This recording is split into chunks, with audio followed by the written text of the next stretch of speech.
ng FireX sa Inviset natin.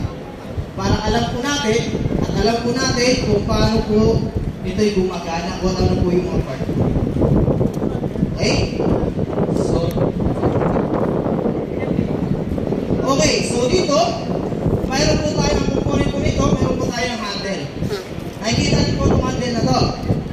Ito po yung handle na tinatawag. And then, yung level natin, ito po yung level po natin. Itong nasa itaas po na to, ito po yung level. Tapos meron po tayo ng sa safety seal, yung lock. Meron po tayo. And then, may pin tayo dito, na nakalak po rito, ito yung pin na tinatawag natin, safety pin. And meron po tayo ng gates. Ito po yung gate na pressure gates po natin. Dito po natin na malalaman kung recharge o overcharge na po ang ating ginagamit. Pwede po natin recharge o hindi na po natin i-recharge. Okay? And then, meron po tayo ng hose na tinatawag. Ito po yung hose. And then, ito po yung nozzle natin. Ito yung nozzle natin. And then, ito po yung mini cylinder po natin, yung body po niya, ng FireX. Ito po yung body. Then, ano po ba yung laman po nito? Ng chemical na to? Dry chemical. Ano ba yung chemical na tinatawag na dry chemical niya? Anong tawag po doon? Monoammonium phosphate. Ang tinatawag po ang laman po nito. Okay?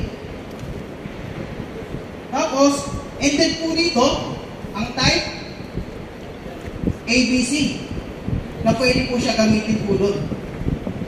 Ano po ba yung ABC po nun? Tinatawag natin. Yung sa A, combustible materials. Like ano po? Sample. Wood. Yung pwede po siya doon pwede po siya ipatay po doon. Sa combustible materials na yun. Wood. Ano pa? Plastic. Rubbers, ang gas. Yung po yun, pwede po siya doon.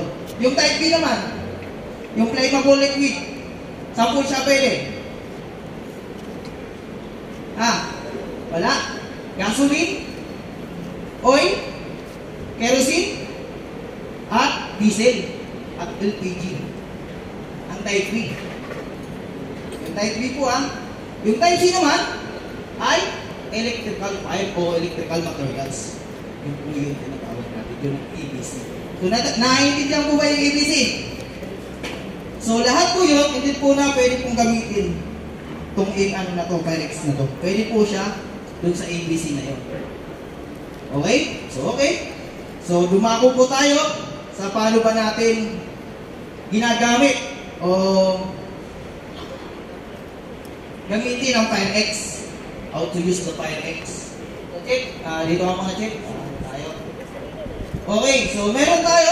Siyempre, huwag natin kakalimutan. Lagi natin tatandaan ang salitang pass. Okay, tatandaan po natin ang salitang pass or ang T-pass. Kasi, yung P, hold the P. Okay, yung E, as in apple, yung M.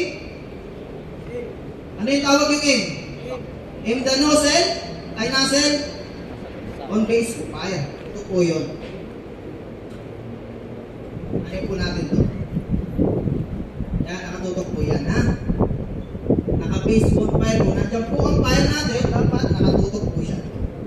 Nakatutok po siya, hindi po siya pwede nakalayo dun sa base on fire. Dapat nakatutok po siya. Yung post natin. And then, yung S naman, ano yung tawag yung S? Squeeze. Okay. Squeeze, ito po yung natin. Squeeze po natin. Pigain po natin. Ito. Piga natin. So, dapat nakatutok po siya.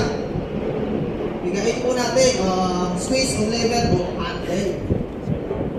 So, yun. And then, yung pang-last na S natin. Squeeze o sweep. Side by side. Okay. So, yun po. Ano po natin? Pasindi po yung natin. Okay. Against kami. So, dapat, pag nagano tayo ng mga coin, pag nag-upload na tayo, dapat against tayo sa. Okay. Hindi tayo sumalangot tayo sa akin para Hindi sa atin yung bato yung chemical sa atin ano sa atin mga mata. Okay? Ito, si Chief, ang una natin na participant na magsasagawa ng pagpatay ng apoy. So, si Chief, dapat may distansya po tayo. Ilan po ang distansya? Mula sa akin. Ilan? 2 meter po yan. 2 meter, 2. Kasi habang pag pinapatay natin ang apoy, nag-ano po yan, lumalakas yung pressure niya.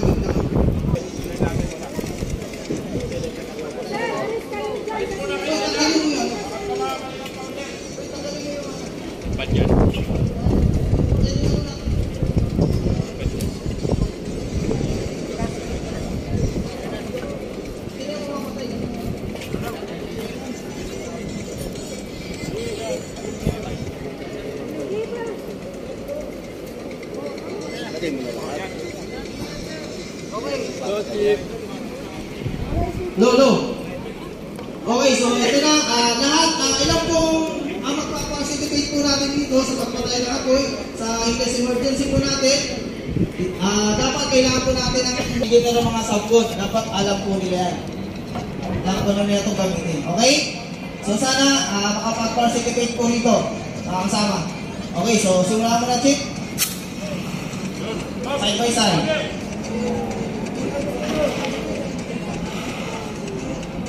Okay, so good. So, nakakapag-picture tayo. So, next,